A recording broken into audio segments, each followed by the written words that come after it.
This is a prime example of why you need to have a good working knowledge of your truck and carry spare parts, especially common parts to fail about your truck, because I tell you guys, I would sure hate to be broke down here waiting on somebody to come get me.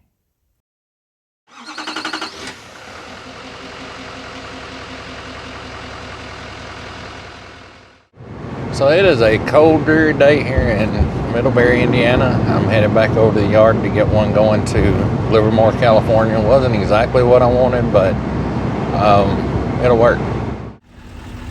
I got hooked up and I came on down here. I had a buddy, Mike, he was hooking up too.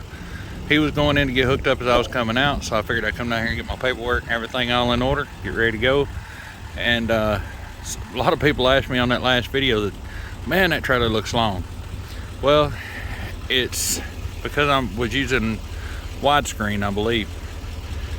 So there it is, what I normally record in.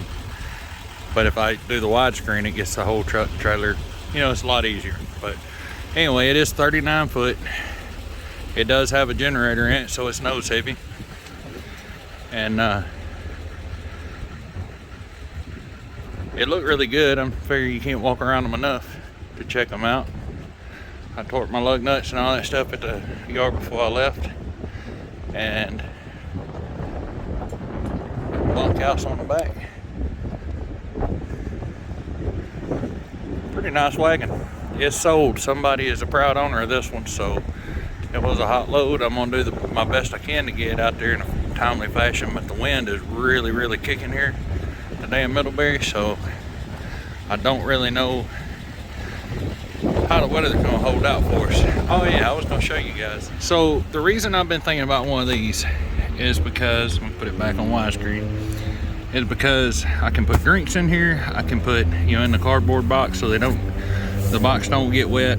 I can put my dirty laundry in here. Probably not gonna put anything important or expensive in here, but I can put, you know, just stuff I don't want to get wet. So, and set it back here right like that. Roll it up, roll the lid, the top over, and then close it. And it's got some snaps on each end. I think it's gonna work out pretty good. And while I'm sitting here waiting on Mikey to get back from McDonald's, I'm gonna get some of the bicycle cable locks that I've got in the truck and go ahead and lock it to the fifth wheel. It's got D-rings on it, like if you wanted to strap it to the top of a car. And I'm gonna go ahead and strap it to my fifth wheel and on this eyelet right here to make sure, hopefully nobody runs off with it. But anyway, I figured I'd show you guys that.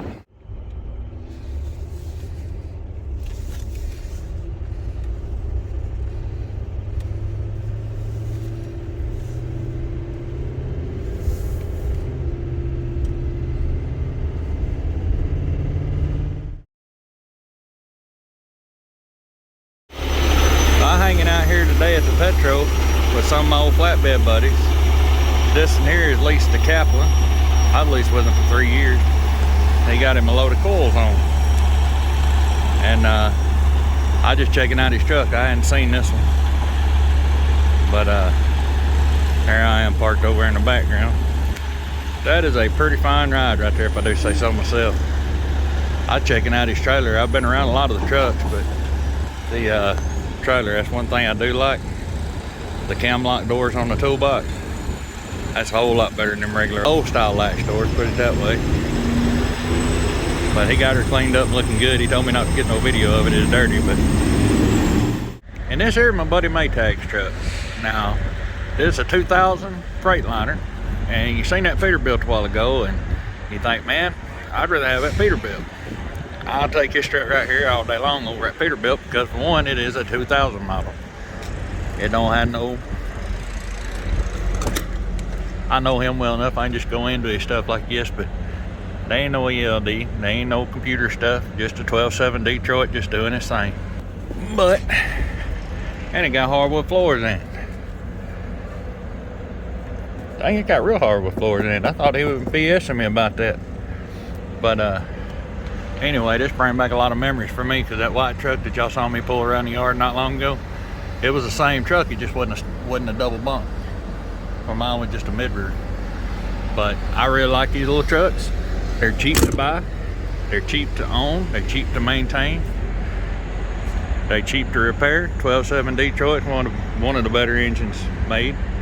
In my opinion, the M14 Cummins is my favorite, but that's to each their own.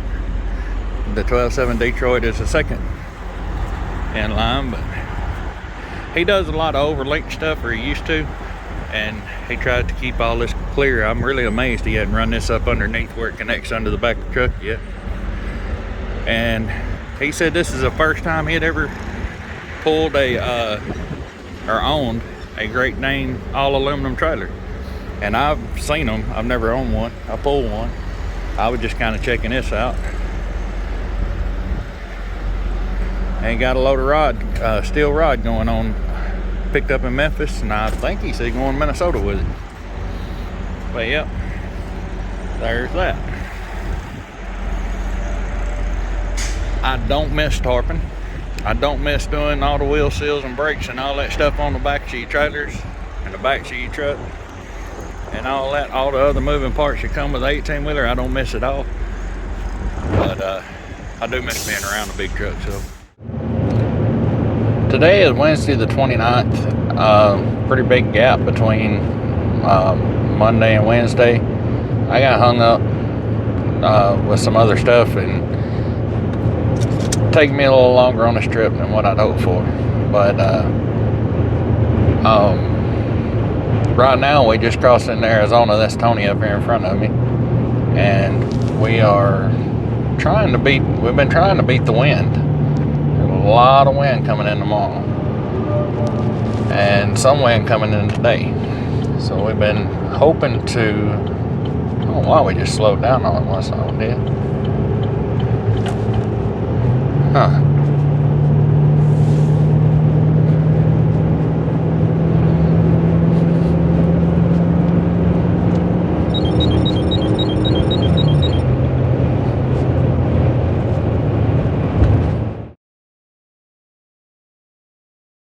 So today we're here in California, just literally across the state line. Left Kingman this morning, and the old 2020's having a rough time. Came up with a P0307, enough to make me wonder that if we shouldn't try to replace that number 7 pigtail, because it is corresponding with the number 7 injector or injection timing. So anyway, I don't know how good this is going to be.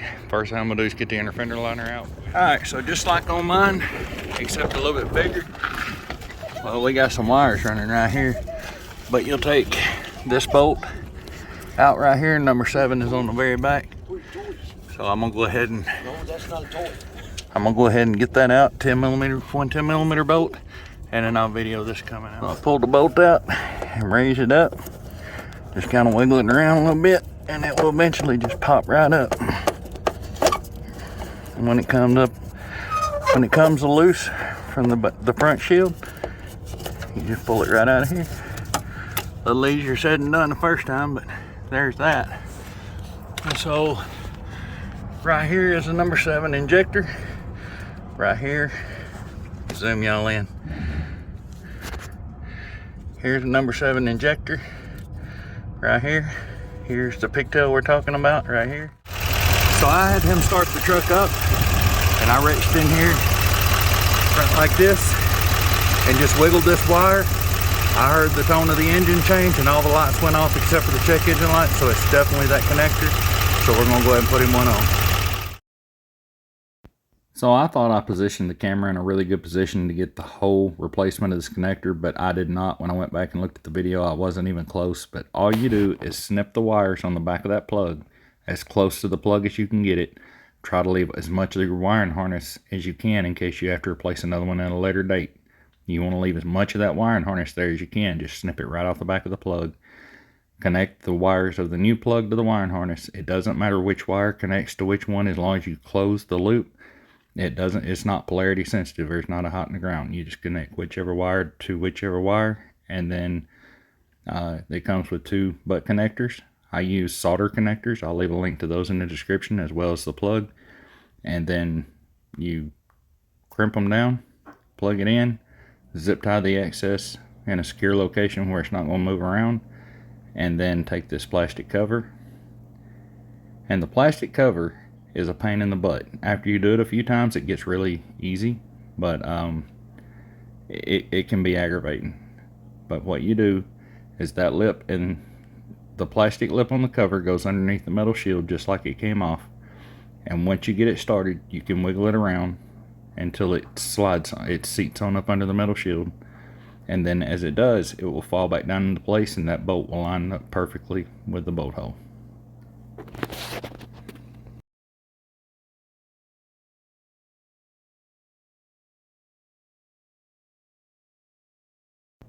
It may take some working back and forth, but once it starts, that lip starts up under that metal shield, you just kind of keep working it back and forth, and it will eventually go right back down in to where that bolt will line right up.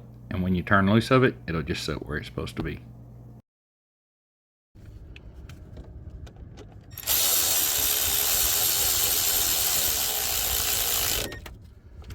Just got that, and you can see the new wires sticking out right here. But that's pretty much the way they were before. They were made into this harness. So you can see that sticking out right there.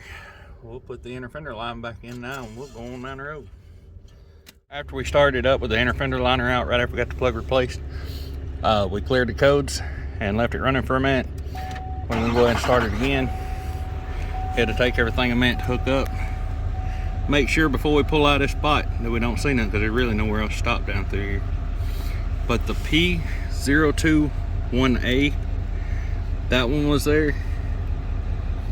Saying cylinder 7 injector timing. It had a P0307. We decided to check that plug first. I pulled on the plug, all the lights went away to reduce power and stuff. Now it says service safety restraint system because he's got his seat out and got a bed over there. So, all right, anyhow, we will go ahead and try going down the road and see what happens. Check that out. Got chicken in the pot. Got a trash bag right there to catch if anything did spill out, but from the looks of it, it's not going to. But they got lunch cooking. And I wanted to show this while we had open. They have a 91-gallon tank in a short bed Chevy. And the only difference that I can see is it is slightly further back, that comes slightly further back than mine. And it is taller by quite a few inches. This one wouldn't fit under my bed cover because mine is a flush mount, but it does fit under their roll-up cover. So when they told me they had a 91-gallon in a short bed truck, I was like, and this is the same truck I was telling you guys about that's got over 500, almost 600,000 miles on it. So this is a prime example of why you need to have a good working knowledge of your truck and carry spare parts, especially common parts to fail about your truck, because I tell you guys, I would sure hate to be broke down here waiting on somebody to come get me.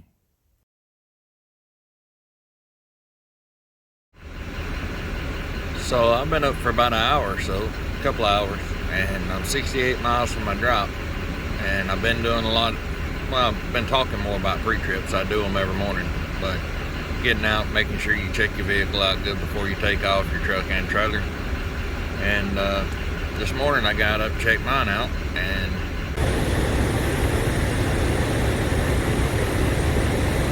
everything looked good. Well, walked around the camper and all that, and got back up here in front of the truck, saw this, and I figured, well, they got beside of it, must have thrown something out. Now, it's transmission fluid. So, here in Livingston, California, at the TA truck stop, and I'm about to take the grill out of it, I guess, see if I can figure out where the heck that's coming from. Definitely not how I wanted to wake up. But anyway, we pulled the grill out. First thing we noticed is this big wet spot right here. But I don't know why, but I don't think that's got a whole lot to do with it. It could be this, but I don't know.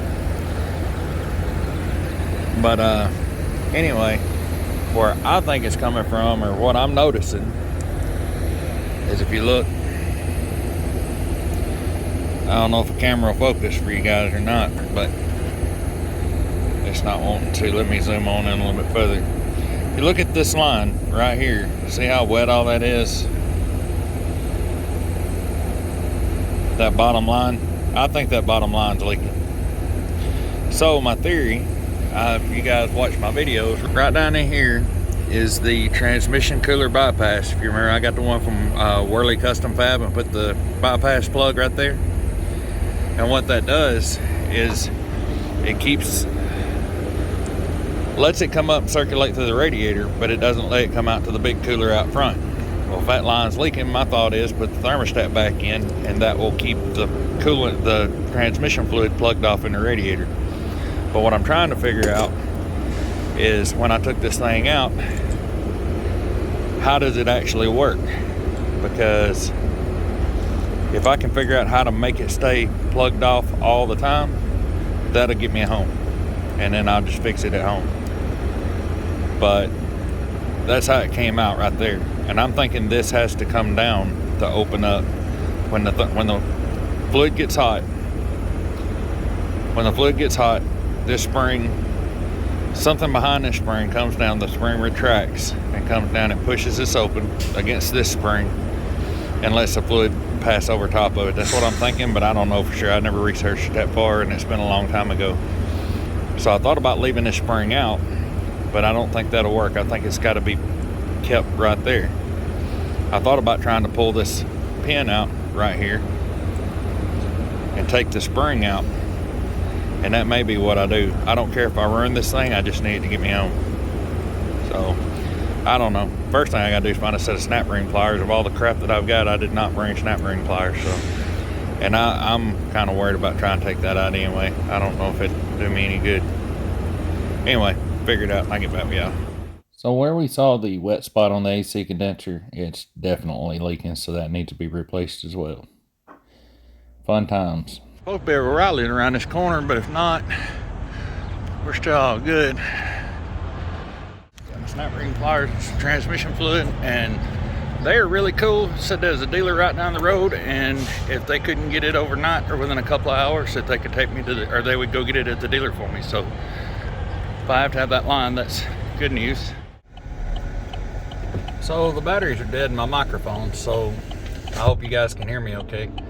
But what I did there is just I put the thermostat back in the cooler line to slow the flow down going to the transmission cooler. I hope that works. It may not. But after I did it, I pulled forward, idled it up, and with the thermostat in there, I did not see any drippage. So I understand that if the transmission heats up to where the thermostat opens, it's going to drip, and it may drip a little bit anyway. It may be a little bit, I don't know how tight that thermostat seals off. I don't know if it completely blocks the flow or if it just slows it down. So anyway, get this over here and get it delivered, and then I'll figure the rest out. Hopefully without burning transmission fluid up. It was only like not even a quart low. It was maybe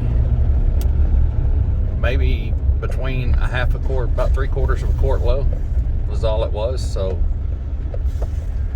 that looked like more than 3/4 of a quart though.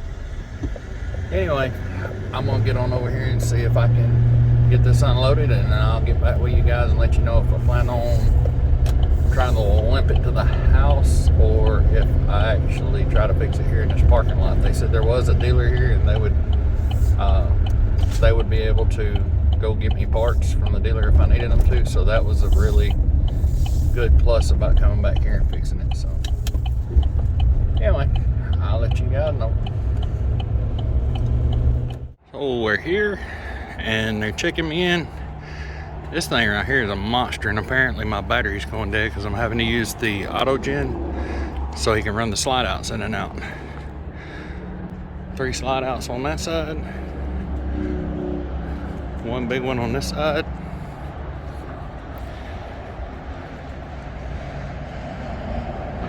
one little one back here toward the back.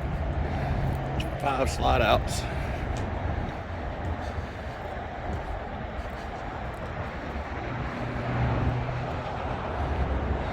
Wouldn't that be awesome? Just wake up in the morning, come back here, kick the door open.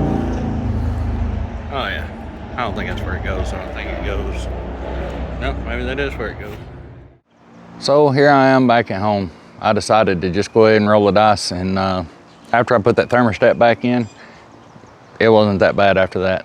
I mean, it was free falling without the thermostat because it opened those lines up to where the fluid was steady flowing through those lines. When you put that thermostat in, it only uses the cooler in the radiator. And then as your temperature comes up, if you're pulling a hill, that thermostat opens and lets the fluid come out to that auxiliary cooler. So as long as I wasn't getting it hot, those lines should have been closed off. And it slowed it down enough that that's apparently something close to how it worked. It didn't close it completely off because it was still dripping a little bit. It did still lose a little bit of fluid, but that was a long ride home. So I did stop every 150 miles or so to make sure that it wasn't, that the hole didn't open up and it was just pouring out. Kept an eye on it the best I could. I don't recommend anybody else do that. But when I called and found the part, the auxiliary cooler lines, everybody was saying take them a week to get them. If they even could get them, it was going to be a week. And I would still be sitting in California for a few more days waiting on them to come in before I could even fix the truck. To the best of my understanding, the front bumper's got to come off, grill's got to come out. I have the AC condenser coming as well, so I'll get that put in.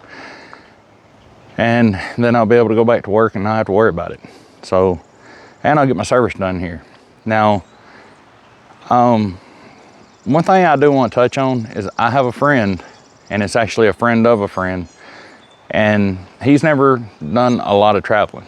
So he went to work for a company this week, pulled his first load, and they gave him a short run, and they gave him a long run. He didn't lease into Indiana Transport, it was a different company. And then they asked him about Washington. And he was, he was needing the money. After just getting leased in, he saw the big number on the end of the load and decided, heck yeah, I'll go to Washington. He goes up, starts across 90, and y'all notice I don't run 90 a lot in the wintertime. The reason for that is I'm not scared of it, I just don't know it. I mean, it just makes more sense if I can go south for the same money than going into somewhere I don't know with weather conditions I don't really keep up with. It makes more sense to go south. So he got up there and he's right on the Montana-Idaho state line, broke down. He's slipping his truck last night. It was 22 degrees. Even though I'm breaking a sweat out here right now today, make sure and take plenty of winter clothes all the time. You never know when you're gonna break down. If you're going, I like whenever people, especially someone new, runs a lane that other people they know is gonna be in. That way if they have trouble like this gentleman did, somebody can get to you. But Tony, the guy who has the 20 Duramax that we worked on in this video, he's hooking his trailer up right now to go get him.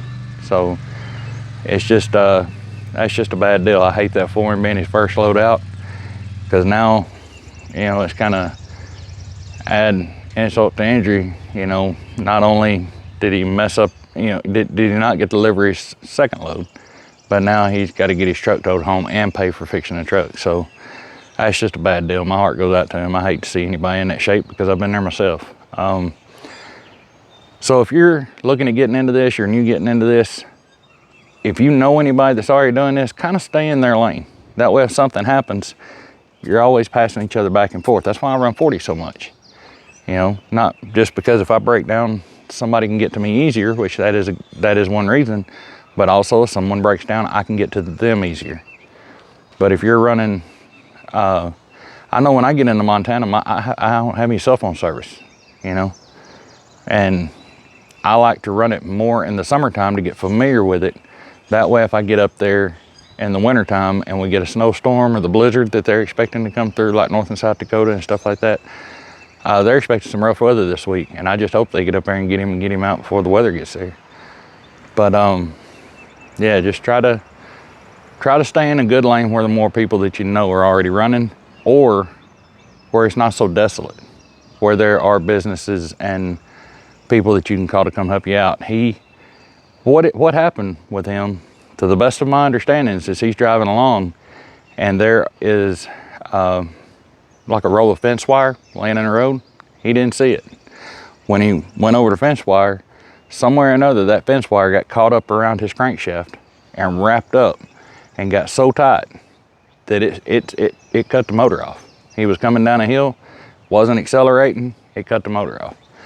It stopped it so fast that we're thinking it sheared the drive pump on the injection pump. because he's got fuel. The motor's freed up. He can turn the key and it'll spin over. There's fuel coming from the lift pump, but there's no fuel getting to the injectors. It's making it to the injection pump, but it's not making it past the injection pump to the injectors. So that's what we're thinking may have happened. Anyway, that's what I'm saying. It's not that he's got a neglected truck or anything like that. And it doesn't, you know, it wouldn't matter if it was a Chevy, Ford, or Dodge. The only thing I can say on that one that would have helped is I don't know if he's got a skid plate or a shield or something up underneath the truck. But if you don't, check your truck. Make sure you got stuff like that. Make sure the debris is not going to be able to hit the weak points on the truck, like something flying up. My nephew was driving down the interstate one day and something just flew up off the road, went through his oil pan. It looked like somebody shot it with a gun. You stick your whole pinky through it, and he ruined his motor. You know, doing this job, anything can happen. And it comes down to the age-old question, is this job worth it? RV transport, is it worth it? I thoroughly enjoy my job. I enjoy getting to see all the places I get to see. I enjoy getting to wake up in a different place every morning and all that. Money-wise, is it worth it? Probably not. But is it worth it to me?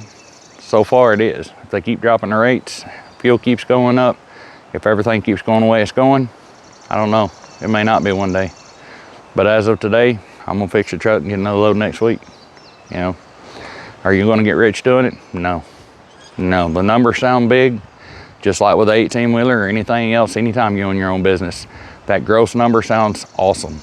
But whenever you take out and see what your net pay is after you pay all your bills, I know one guy, he took a load, he got to the other end, and he said, that's not bad, $1,500 in just a couple of days for that load. You didn't clear $1,500. He said, I did. I said, no, you didn't. I said, they gave you a check for $1,500, but you still had to cover the fuel and all that stuff up front. So, you know, you got to make sure you figure in your maintenance. The first thing you've got to save back for is the truck. And I have had all kinds of people ask me since I started making videos, you know, how much should I be saving back for maintenance, like an emergency fund? And I've always said as much as you can, and I wasn't joking when I said that. I mean, people live outside their means nowadays. I do too. I have. I'm trying not to every chance I get, but when I catch myself gonna do something, get shiny object syndrome and want something new, I start thinking about it. Do I want to buy something for the truck or for the Corvette or for something that, you know, it's not, it's not an investment, it's a depreciating asset, you know, or do I want to just put that money in the bank and let it sit so when something happens to this truck, I have money to fix it? That's what I need to do. You know, nobody's perfect. Everybody, you know, feels like they need a reward for busting their butt and doing their job, and I get that. But if I had to place a number on it, whatever your truck payment is, you should be doing a double truck payment a month, at least. If I would have been doing a double truck payment since I started RV transport with this truck, I would have over $36,000 in the bank. That would replace my engine, my transmission, or pretty much anything else one at a time that went wrong with the truck. Or it'd be a healthy chunk on a down payment on a new truck. It would be great to do more than that, because if your payment's $2,000 a month, that's only $250. If your payment is $1,000 a month, that's only $250 a week. So if you're not making enough money, you can pay your bills and do that, you're on a fine line. Because when that truck goes down, and it will, you will have issues, and there's no predicting. You can't schedule the issues. You know, that can be rough. Like the gentleman in Montana that's broke down, if he was having to pay a record bill, there's no telling how much that would cost to get him brought all the way back to where he lives. If I would have had to pay the shop to do this problem, fix this problem, and it's not because it costs that much, it's because people take advantage of you. People see you coming. When they know that you don't know you don't have a working knowledge of how your truck works, and they know that you're just gonna pay them what it takes to get it fixed because you don't have any other options, they're gonna take advantage of that. Most people, 90% of the people that's in business nowadays stay in business because they're like that, and that's pitiful, but that's the way it is. That's why in 500,000 miles, I let the GM dealer do the first 3 or 4 services on the truck, and I just took it at their word. You know, I figured that the oil they were using was the oil that came in from the factory, and it would be on my receipt. When I could look at that receipt and see what weight and brand of oil they were putting in my truck. I had to call them one day and ask them. They didn't know. They told me General diesel oil. I said, General doesn't make oil, you know? And I told him he had a few minutes to figure that shit out, or I was going to come up there and we was going to have a serious talk. And that was the last time anybody's touched this truck, except for putting tires on. And dang, after this set of tires, when they put them on, I'm that far away from looking for a tire machine. I just don't like anybody else touching my truck. And I know there's guys out there that's gonna say, you know what? I don't have that mechanical knowledge. I don't know about that stuff. I can't do that stuff. But nobody knows when they first start. You keep popping the hood on your truck, you check the oil every morning, you check your transmission fluid every morning, your power steering fluid every morning, your coolant level every morning, and you look at the truck. And as you see things, as you get seeing how that picture looks every morning, when something's wrong, you'll know it. And you keep going from there. Learn. If you don't know how to change it, it blows my mind how many people are doing this job. It blows my mind how many people drive an 18-wheeler that don't know how to change their own oil and service their own truck. How many people have a serious misunderstanding of how the truck works in the first place. You gotta learn your vehicle. I'm not perfect. I'm not a master mechanic. I don't even consider myself to be a mechanic. I'm a hobbyist. But I will spend 3 times as much money fixing this truck in the driveway rather than taking it to someone else that's gonna charge me 3 times more and not fix the problem, and I still gotta learn how to do it myself or take it to someone else when they get done with it. So the reason I'm kind of going on this little rant is because I want you guys to know, whether you're running an 18-wheeler, whether you're running a pickup truck, no matter how you're running your own business, you have to have a working knowledge of how that business works. And without the truck, you don't have a business in this line of work. So get that working knowledge of how the truck goes. Learn as much as you can about the truck. Carry spare parts, learn how to change them. Because even when Tony's injector connector went down, so far, I've not known anybody to go to the dealer and say, hey, I got a miss. It's a P20 and a question mark. The corresponding number P0207 or P0307. That 7, of course, that last number corresponds to the cylinder that's having the issue. P0201 would be misfire on cylinder 1. P0305 would be a misfire on cylinder 5. So I didn't know that. I wasn't born knowing that. I had to learn this stuff. You know, that's part of my job. I need to learn how my truck works, you know. And like I say, it blows my mind how many people just don't know that. But I guarantee you, if he had took that truck to the dealer, they would have said, it's definitely not the pigtail. It's most definitely an injector. And if we replace one, we're gonna have to replace 8. That's gonna be about $6,000 or more. All I needed was a $60 plug. I've just seen it happen to too many people. I know there are honest mechanics out there, and I would love to find one that lived here close, because I don't want to do this. You know, I would highly rather take the truck, drop it off, not worry about it, go enjoy my time home, and not have to mess with dealing with the truck. But it's important to me not only to feel like I know that it was done by me here, and I know I know how it went together, but to get the experience. So when it happens on the road, I'm just happy it was beautiful the other day when Tony's number 7 went down. I'm happy it was beautiful the other day whenever I found my transmission fluid leak and my AC leak. You know, if it would have been 20 degrees and snowing or sleeting or raining or 2 a.m., I don't want to fumble through and try to figure it out then. That brings me into tire chains. I've only put a set of tire chains on 3 times in my life. All of them right here in this driveway. Just so I know how to do it if I get hung up in a snowstorm and I have to have them. I ran my 18-wheeler for 15 years. I always carried chains. Never put them on. Never even did it for practice. But when I changed over to doing this, all I did was Florida in my 18-wheeler. Well, I did different stuff, but the majority of what I did was oversized steel down to Florida. I would take a load to Washington every now and again. I'd take a load to California every now and again. But the majority of the time I was on the road, I avoided those states whenever the chain law was effective. So anyway, I'll put the chains on this truck 3 times, and that's just so I have a working knowledge of how they work. No, I know I did it the correct way. No, I don't have anybody show me. I watched a few YouTube videos on it, but then I took it down here in the field, held 1 foot on the brake, 1 foot on the gas, and run it up to 60 miles an hour and didn't throw a chain. I feel like I'm good, you know.